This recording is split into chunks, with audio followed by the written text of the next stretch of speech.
Alors, bienvenue tout le monde au segment de l'entrevue de la semaine. Cette semaine, on a l'occasion de rencontrer quelqu'un qui est peut-être pas connu dans les médias comme beaucoup d'autres joueurs de foot universitaires, mais qui a eu un impact très grand, je dirais, cette année, dans son équipe du Vert et Or de Sherbrooke, joueur de ligne défensive, Dylan Côté. Salut Dylan. Salut. Ben, bienvenue à Bulletin Sportif, bienvenue à notre entrevue de la semaine. Je suis vraiment content de t'avoir. Merci beaucoup pour l'invitation. Ça fait un grand plaisir. Cette année, en fait, je veux que les gens te connaissent. Fait qu'avant de commencer à parler de cette année, toi, Dylan, tu as joué, tu es un gars de Rimouski, tu as joué ton collégial là-bas. Raconte-nous comment tu t'es mis à commencer à jouer au football. As-tu tout le temps été dans ta vie? As-tu fait d'autres sports? Qu'est-ce que tu as en grandissant? Moi, c'est vraiment... moi, je suis un joueur de hockey à la base. OK. Puis, comme j'ai déménagé en 6e année pour aller à Rimouski, puis par la suite, comme mon école n'a pas vraiment bien été, puis j'ai été comme refusé au sport-études, au hockey là-bas. Par la suite, j'avais fait un tournoi de flag football comme à Montjoli. J'avais bien aimé ça. J'avais appliqué, puis j'ai commencé à jouer au football en secondaire 1 en ne connaissant rien du sport pantoute, parce que je sortais du hockey, moi. Fait que... Puis t'étais-tu plus grand et plus gros que tout le monde à cet âge-là déjà? Oui.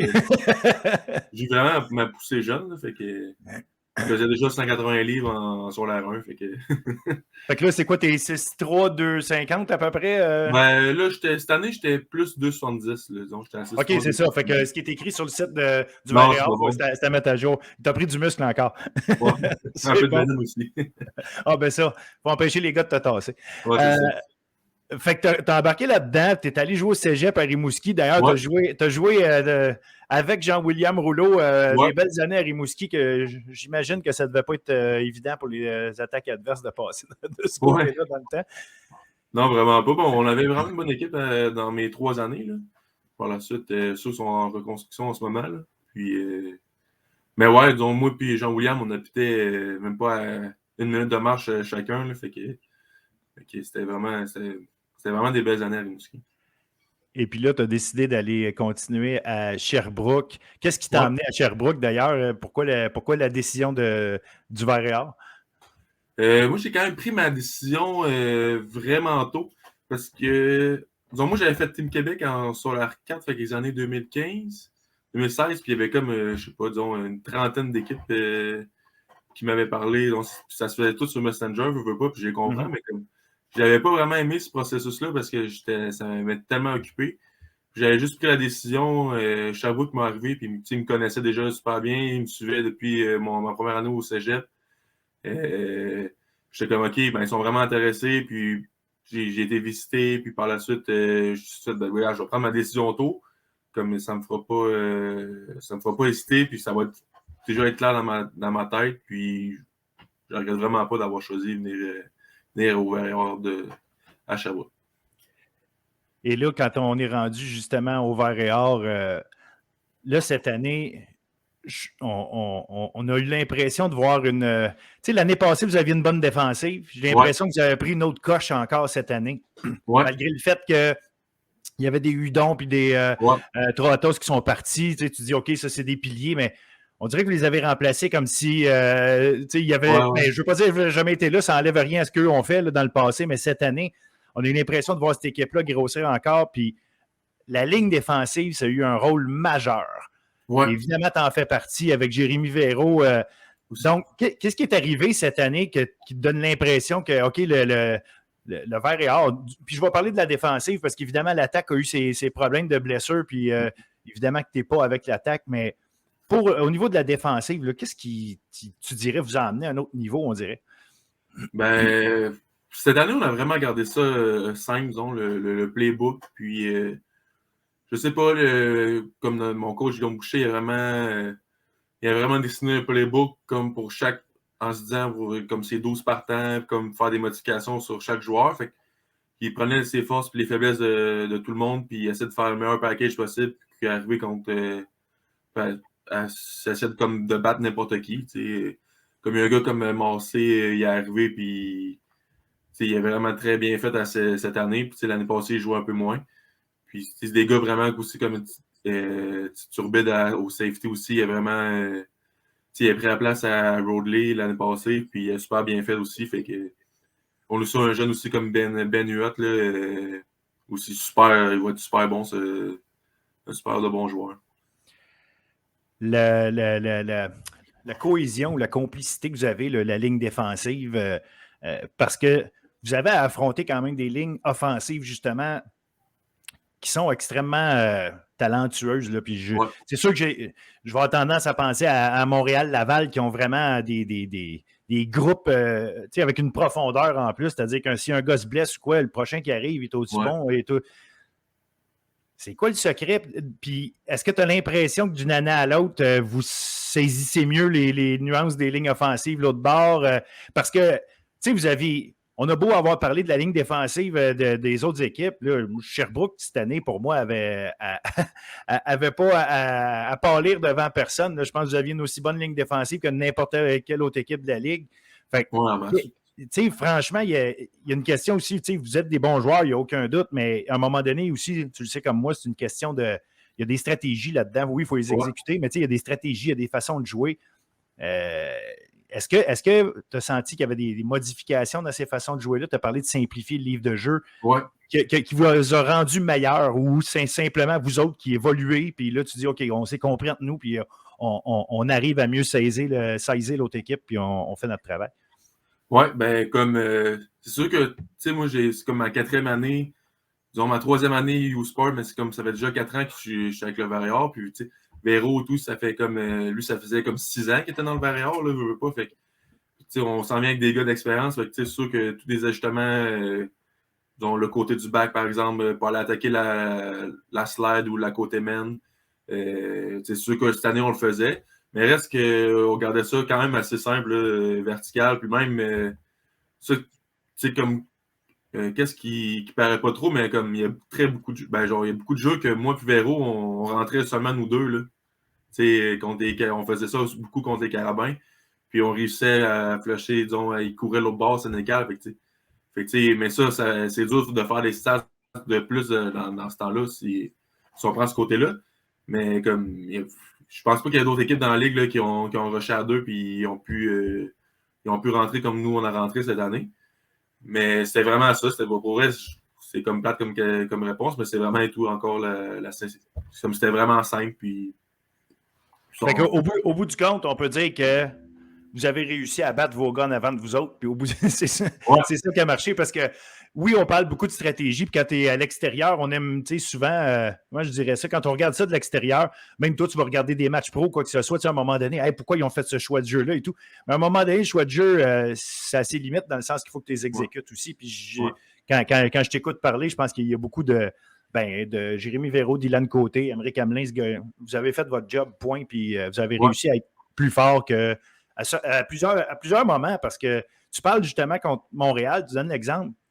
C'est quelque chose, là, ce que vous avez réussi à faire contre Montréal. Vous leur jouez suffisamment dans la tête pour être dans le match 3 fois cette année, dont le gagner une fois. Tu te dis, à chaque fois, vous avez été dans le match, alors que les gens de l'extérieur, souvent, vont se dire, parce que depuis des années, veut pas, Montréal et Laval sont en avant au classement, puis ça amène les gens à ne pas analyser en détail ou pas aller regarder les confrontations. Puis vous autres, zéro, aucun malaise face à qui que ce soit. Non, on s'en va là, on s'en va jouer, puis on a notre place. Puis vous avez exécuté comme une équipe qui n'avait aucune raison de penser qu'elle pouvait perdre un match, là. Non, mais c'est sûr que, oui, on a fini 4-4 cette année, mais comme, à chaque début de game, on veut gagner, on joue contre Laval, ben, on pense qu'on va les battre, puis on joue contre Montréal, on pense qu'on va les battre comme n'importe qui, là, fait que je pense que c'est surtout ça, cette affaire-là. Peut-être les autres années, on pensait peut-être on joue contre Montréal, c'est une grosse équipe, disons, puis là, on joue plus comme sur les talons, mais cette année, on a vraiment comme juste faire bagarre. On est capable de compétitionner contre n'importe qui. Puis je pense qu'on a vraiment fait une bonne saison. Là. Moi, je suis vraiment fier de nous, mais je pense que c'est vraiment ça, la clé qu'on a eue. Là. Comme on n'a pas, on n'a rien à perdre, puis on fait juste avancer. C'est votre victoire de l'année passée contre Montréal qui a amené ce changement de mindset-là ou c'est-tu venu tout seul? Est-ce que c'est un speech de coach qui, à un moment donné, a fait le déclic? Qu'est-ce que tu dirais a amené ce changement dans votre mentalité-là? Bien sûr que je pense que Laval, l'année passée, qu'on les a battus ici à la maison, ça a vraiment aidé. Oui, c'était Laval, excuse-moi, je parle de ouais, c'est ça, c'est Laval. Puis ça a vraiment aidé. Puis sinon, tu sais, ça fait comme aussi la défensive. Ben, puis les gars, on est pas mal de gars qui ont rentré en 2019. Puis, on s'en vient des vétérans. Puis on est comme. Ça fait longtemps qu'on joue ensemble. Je pense que ça aide aussi beaucoup. Puis pour vrai, je pense qu'il n'y a pas vraiment autre chose que ça. Le vert et or, c'est, tu sais, quand je parle souvent, mettons, à Mathieu Lecomte, excuse, qui raconte souvent comme quoi, tu sais, c'est une façon d'être. Tu sais, quand lui, il va faire son recrutement, il s'en va pas là en disant au monde, on va battre tout le monde, puis point, là. Non, il veut aller chercher, il dit qu'il veut aller chercher des gars qui sont prêts à embarquer dans la façon d'être un vert et or. C'est quoi être un vert et or pour toi quand tu regardes ça? Qu'est-ce que tu verrais, si tu avais expliqué à quelqu'un qui veut venir, qui se pose la question si le vert et or, c'est une équipe, c'est quoi être un vert et or? Qu'est-ce que ça a de spécial? Ben, je pense que c'est quelqu'un qui est vraiment fier de ce qu'il fait, qui doit travailler fort, qui doit être surtout bon à l'école, puis qui est vraiment, tu sais, comme pas pour dire avec les moyens, pas avec les moyens du bord, mais comme vraiment, tu sais, on se dire, on est comme, en termes d'installation, on est beaucoup moins riche que comparativement à Laval, mais comme aussi, mais par contre, ça peut, comme, je pense qu'on est une plus grande famille, tu sais, les gars, on est plus tous proches, tu sais, il y a moins de clics. Puis, tu sais, si quelqu'un a besoin d'aide, on est là pour lui. S'il a besoin des livres, tu sais, on est toujours en train de. S'il y a un gars qui est en train de. On voit que c'est plus difficile, on s'en va le rencontrer, tu sais, on essaie de l'encadrer le plus possible puis de l'aider pour qu'il reste avec nous au lieu qu'il quitte après un an pour faire Ah, ben, j'ai coulé mon école ou je peux plus jouer au football. Je pense que c'est vraiment ça qu'on dit souvent, c'est vraiment la famille là, qui. Comme je sais pas comment. On a notre bac, on a.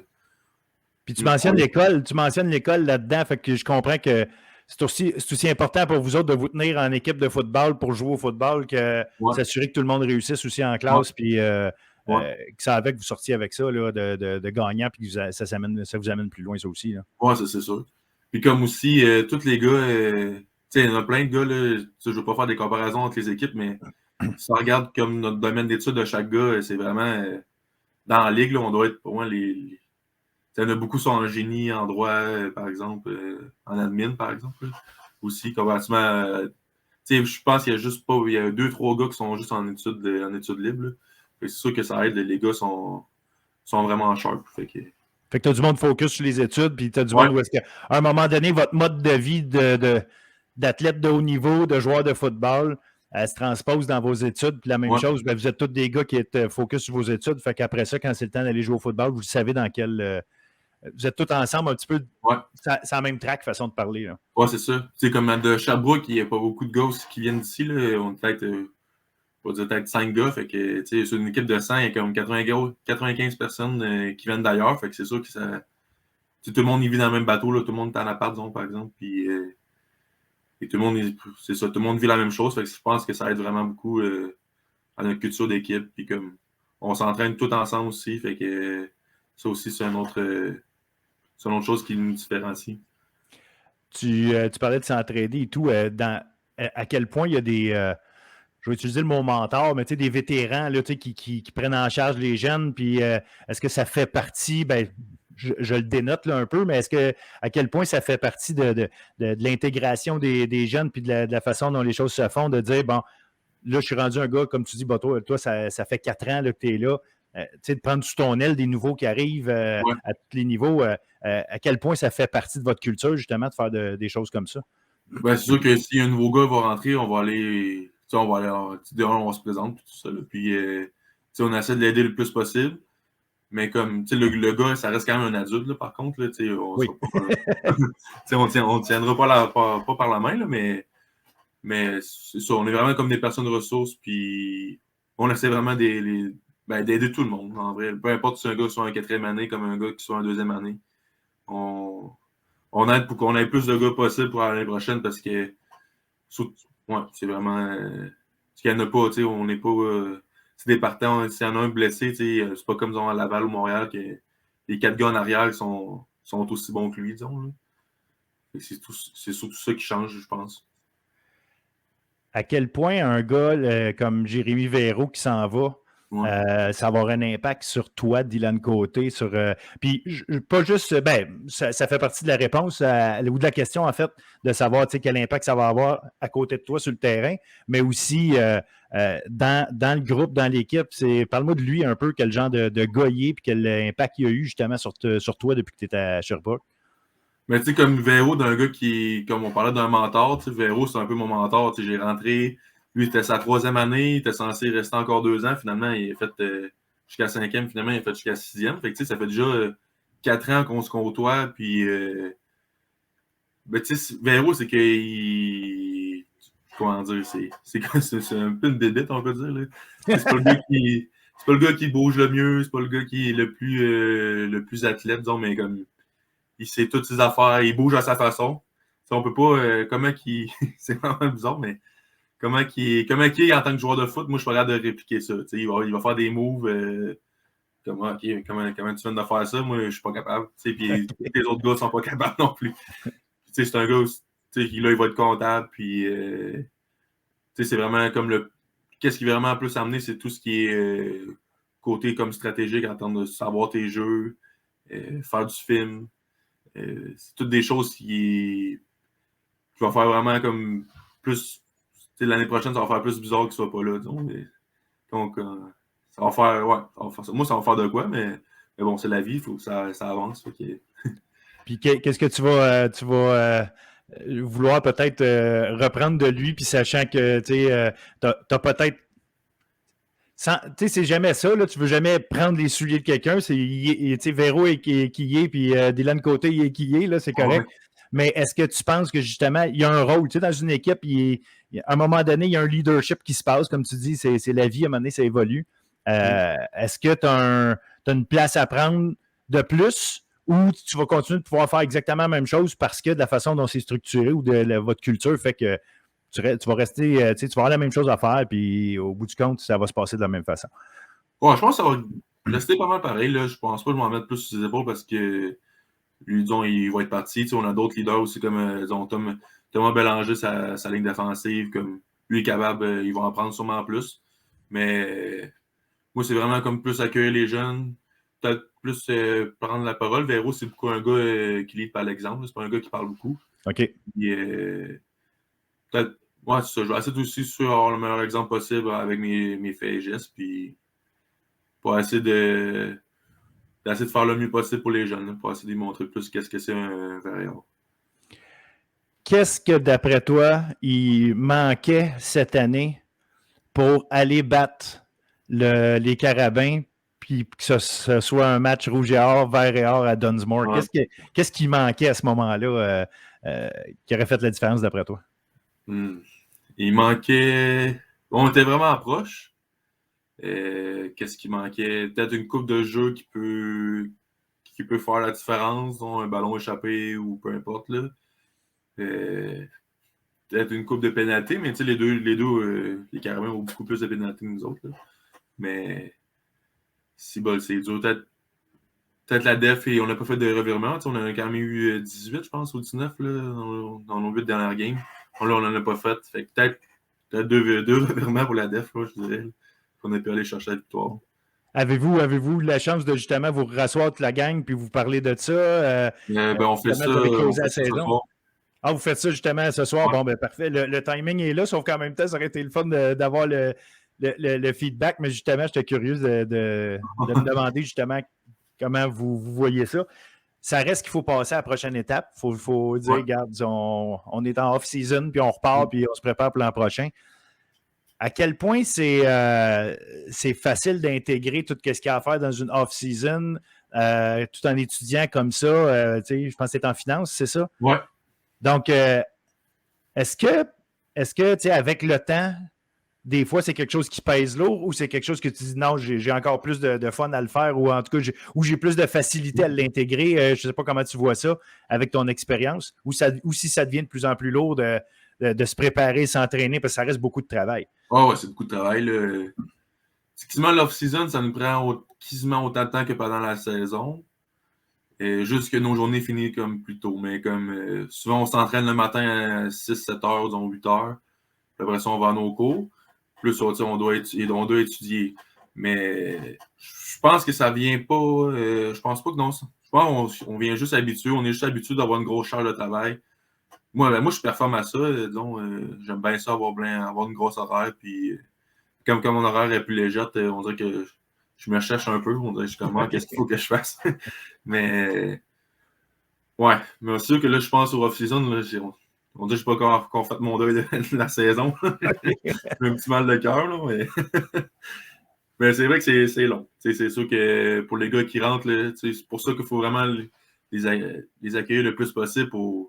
Parce que un gars qui sort du cégep, c'est pas vrai qu'ils ont la tonne de travail comme qu'on a. On va avoir des pratiques, il faut qu'ils apprennent un nouveau playbook. Puis, pour eux, c'est vraiment beaucoup. Fait que je pense que pour nous autres, c'est quand même pas super. Ça se fait quand même assez bien. Je rebondis sur le fait, tu dis, OK, je suis encore sur le deuil, puis ça me fait encore mal au cœur. Est-ce que c'est de même chaque année ou cette année était fait particulièrement mal parce que vous étiez proche comme ça?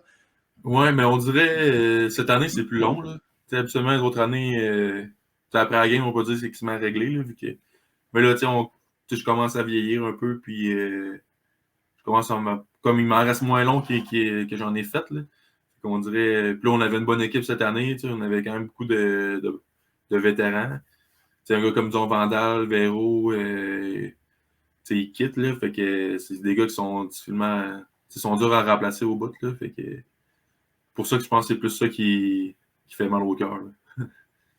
Je comprends bien, mais tu dis qu'il en reste moins qu'il y en avait. Est-ce que tu te prépares mentalement à l'idée que tu pourrais te faire repêcher dans la Ligue canadienne? Comment tu vois ça? Parce que l'an prochain, je pense, en tout cas, je ne sais plus comment ça marche à cause de la COVID. C'est cette année ou c'est l'an prochain que tu peux te faire repêcher? Ben, pour vrai, moi, j'en ai aucune idée. OK, c'est bon. Je sais que, disons, il y a des scouts qui ont appelé mon coach, ils ont appelé Coach Lecomte cette année. Je sais pas, genre, faudrait que j'en reparle si c'est cette année ou pas.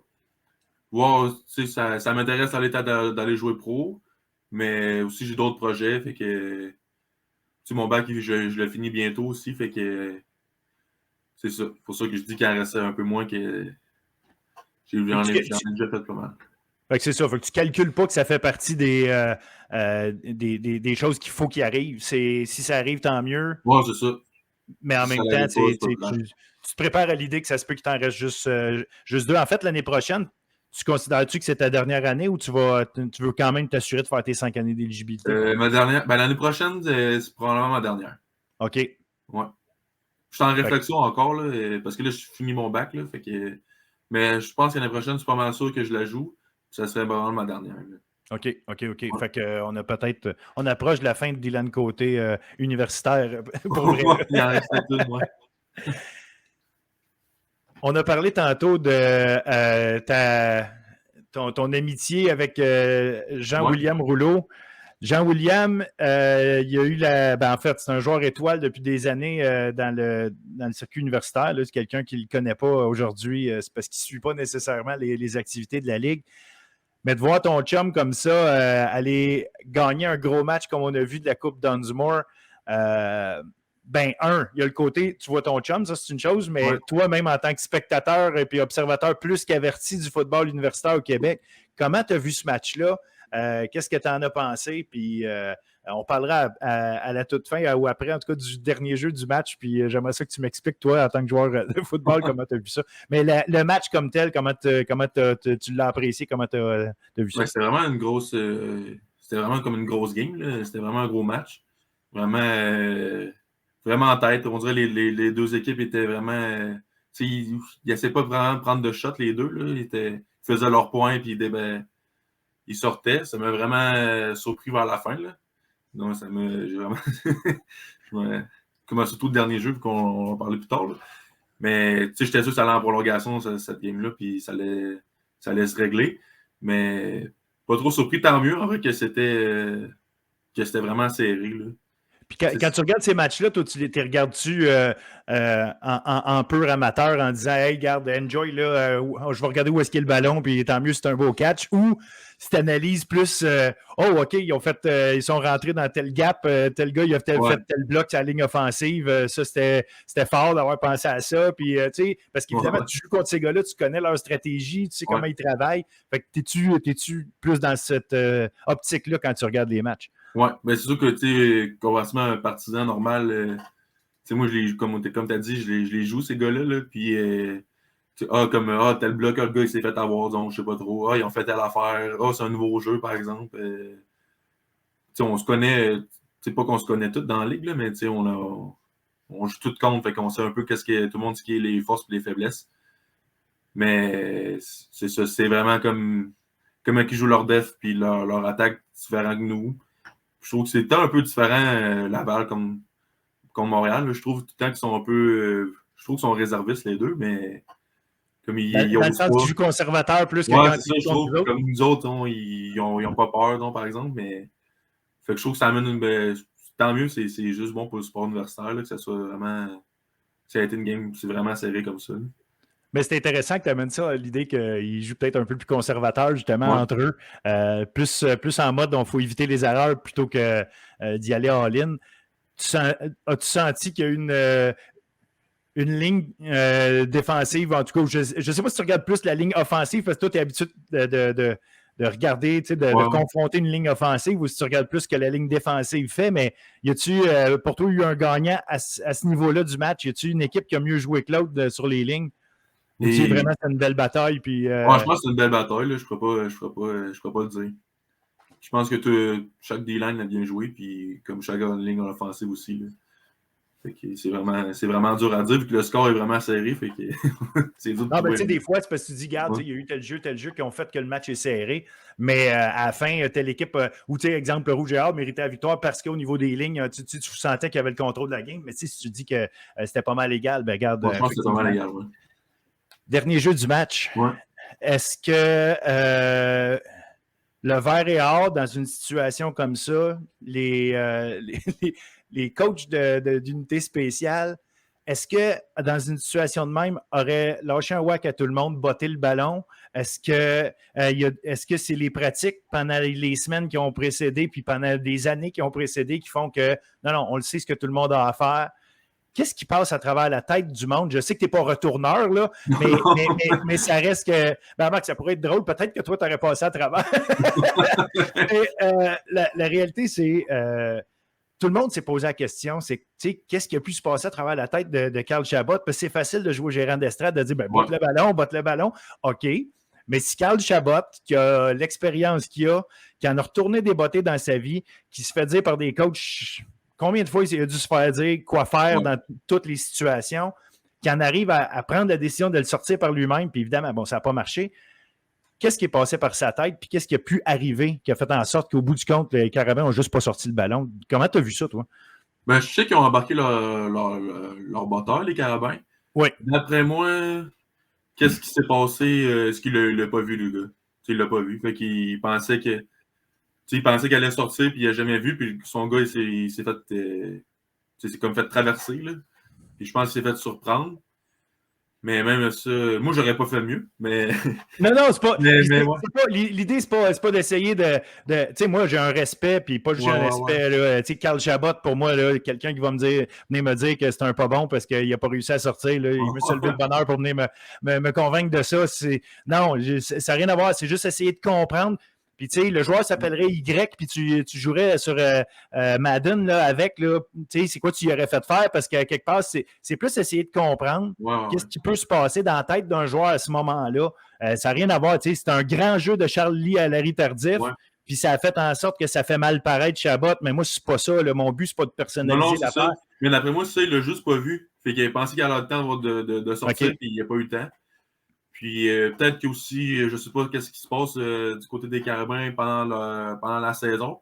Mais tu sais, comme disons, notre coach Régin Ball, lui, des unités spéciales, tu sais, pour vrai, cette situation-là, il en parlait chaque semaine. Là. Depuis le camp, là, de qu'est-ce qui arrive, si on doit botter. Je ne dis pas si peut-être qu'il y a eu un manque de préparation de leur côté, j'en ai aucune idée. Mais comme nous, notre bord, on le voyait chaque semaine, il nous montrait des clips Ça arrive beaucoup avec John Abbott au cégep et les volontaires. L'année passée, puis cette année encore, là, des kicks qui se mettent à plus finir. Là.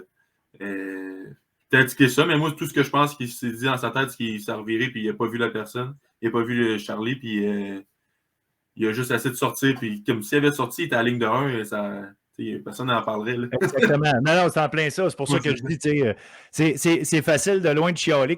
Si tu prends pour les carabins, pour toi, tu trouves que tu capotes de l'erreur, puis si tu prends pour le rouge et or, tu dis que c'est un beau jeu, mais c'est correct, mais tu sais, comme je dis, moi, mon but, c'est pas de placer quelqu'un, c'est d'essayer de comprendre que. Parce que ça se peut que ce soit une erreur aussi, là. La pression. Le stress, tu perds.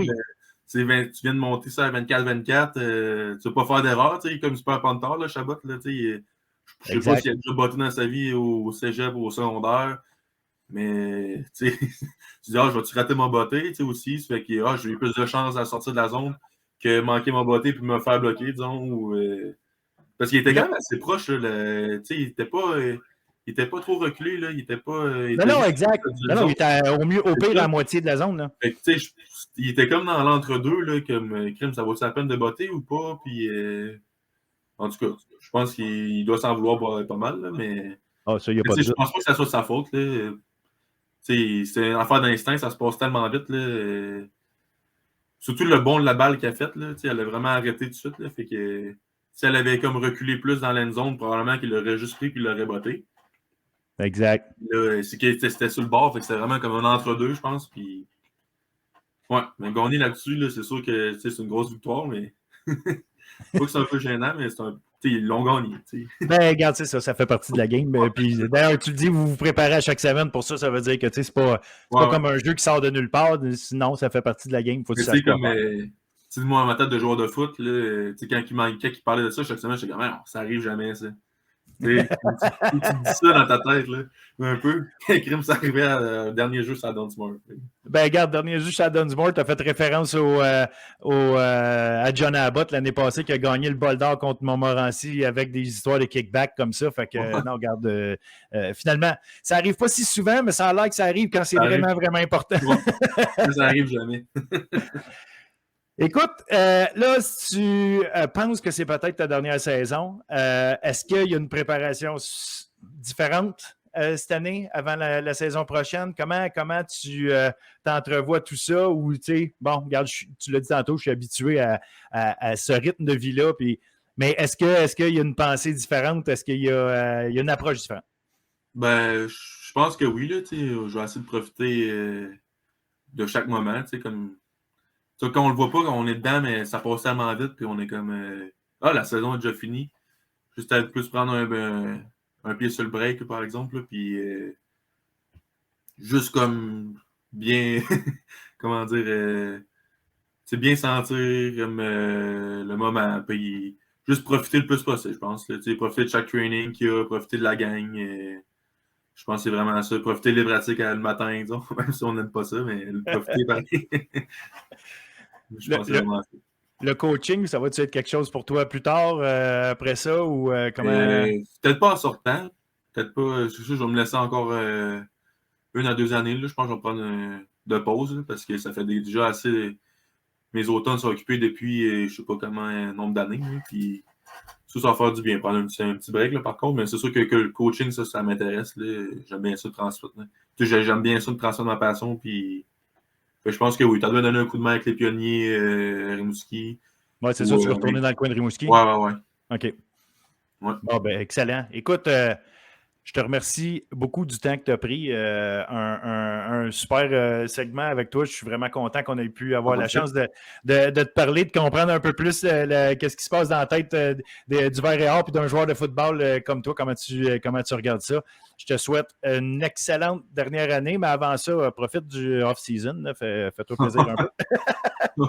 Puis, regarde, je te remercie encore. Bonne saison l'an prochain. Puis, au grand plaisir, on va te suivre avec attention. Merci beaucoup.